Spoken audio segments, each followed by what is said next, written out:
বছর রেখে খাওয়ার মতন আচার। তো আচার মানে হচ্ছে জলপাইয়ের আচার, আচার মানে হচ্ছে রোদ।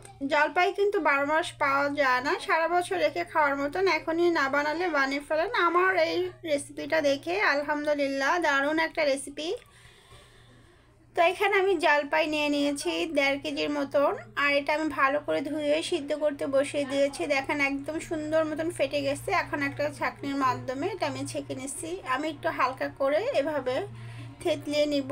আর এটা মেন উপকরণ হচ্ছে কাঁচামরিচ, রসুন। এখানে আমি 20 টাকার আন্দাজে কাঁচামরিচ আর চিকন চিকন রসুন অনেকগুলো 1 কাপের মতো নিয়েছি। এখানে আমি 1 কাপ তেল দিয়েছি। তো আসলে আচার তখনই সুন্দর হবে যখন আপনার মাপটা ঠিক থাকতে হবে। এখানে আমার 1 কাপের মতন ছোট চিকন রসুনটা আবার বড় রসুনটা দিয়েছি। এটা কিছুক্ষণ হলে তারপরে আমি আচারগুলো দিয়ে দিব।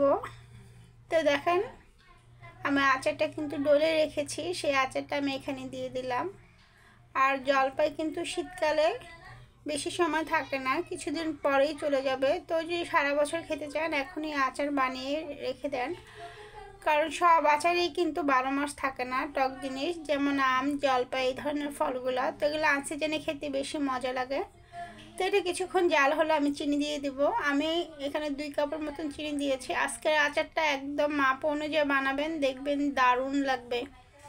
তো এখানে আমি 2 কাপ দিয়েছি, পরে আমি আরও 1 কাপ দিয়েছি, কারণ আমরা একটু টকটা কম খাই।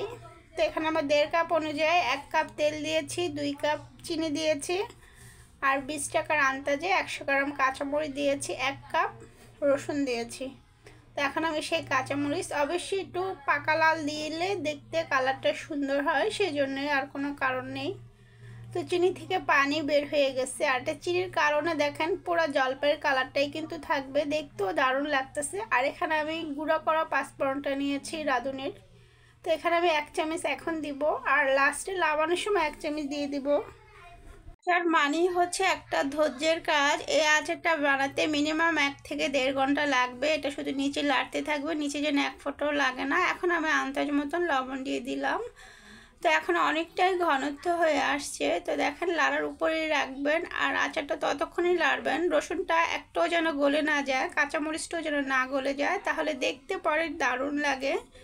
আর ভেঙে গেলে কিন্তু প্রচুর ঝাল বের হয়ে যাবে। তো এখন আমি আধা কাপ সিরকা দিয়ে দিলাম। তো এখানে আমি একটু পরপরই কিন্তু লাড়ার ভিতরে আছি, আর আমার রসুন কিন্তু একটাও ভাঙে না। রসুন মরিচ দুইটাই সিদ্ধ হয়ে গেছে, বাট ভাঙবে না, এমনভাবে লাড়তে হবে। তো দেখেন এখন কিন্তু অনেকটাই হয়ে আসছে। আমি আর কিছুক্ষণ 10 মিনিট রেখে তারপরে কিন্তু আচারের ভিতরে বাকিটা পাঁচফোড়ন দিয়ে দিব, গুঁড়া করা 1 চামচ। তো আস্তে আস্তে কালারটা কিন্তু চেঞ্জ হয়ে আসতেছে, কমে আসতেছে চুলার থেকেও, কিন্তু কড়াই থেকে যখন উঠে আসবে তখন ভাববেন যে আচারটা হয়ে গেছে।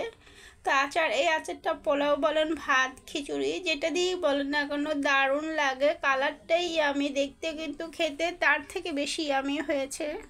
তো আমার কিন্তু দেখেন আচার হওয়া কমপ্লিট। একটা রসুন, কাঁচামরিচ সব কিছুই কিন্তু আস্তে আস্তে আসছে, আর জলপাইয়ের কালারটাও পুরো গ্রিন আসছে। তো আচার বানানো আমার কমপ্লিট হয়ে গেছে। তো এটা একদম ঠান্ডা করে বয়মে ভরে সারা বছর ফ্রিজে রেখে খেতে পারবেন।